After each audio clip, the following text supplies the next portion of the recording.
এক শান্ত গ্রামের এক কোণে বাস করত গোপাল নামের এক কৃষক।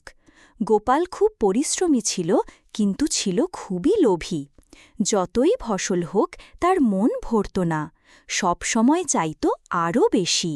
এইবার তো ভালোই ধান হয়েছে, কিন্তু যদি আরও জমি থাকত। এক বছর গোপালের ধান অনেক ভালো হয়, কিন্তু সে তাতেও সন্তুষ্ট নয়। সে ভাবল, এই সবজি ফেলে দিয়ে পুরো জমিতে ধান চাষ করলেই হয়। একদিন এক সাধু গোপালের মাঠে এসে বললেন, লোভ কোলো না কৃষক, সৎ পথে থাকো, তবেই শান্তি পাবে। আপনার কথা দিয়ে কি পেট ভরবে সাধুবাবু? একদিন গোপাল তার বাড়ির পাশের জঙ্গলে এক হাঁস পায়।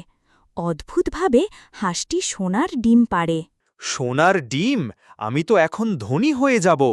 প্রতিদিন একটি করে ডিম পেত সে, কিন্তু লোভ বেড়েই চলল। সে ভাবল, যদি হাঁসটাকে কেটে ফেলি তাহলে সব ডিম একসাথে পাব। না, কিছুই নেই, আমি কি করলাম? হাঁস মরে যায়, সোনার ডিমের স্বপ্নও শেষ। সেই থেকেই গোপালের দুর্ভাগ্য শুরু। ফসল নষ্ট হতে থাকে, লোকসান বাড়ে। সেই সাধুর কথা শুনলে আজ এই দশা হতো না। সেই সাধু আবার আসে। গোপাল কাঁদতে কাঁদতে ক্ষমা চায়। আমি ভুল করেছি সাধুবাবু, আমার লোভই আমাকে সর্বনাশ করেছে। তোমার শিক্ষা হয়েছে, এটাই বড় কথা। এবার সৎ পথে থেকো।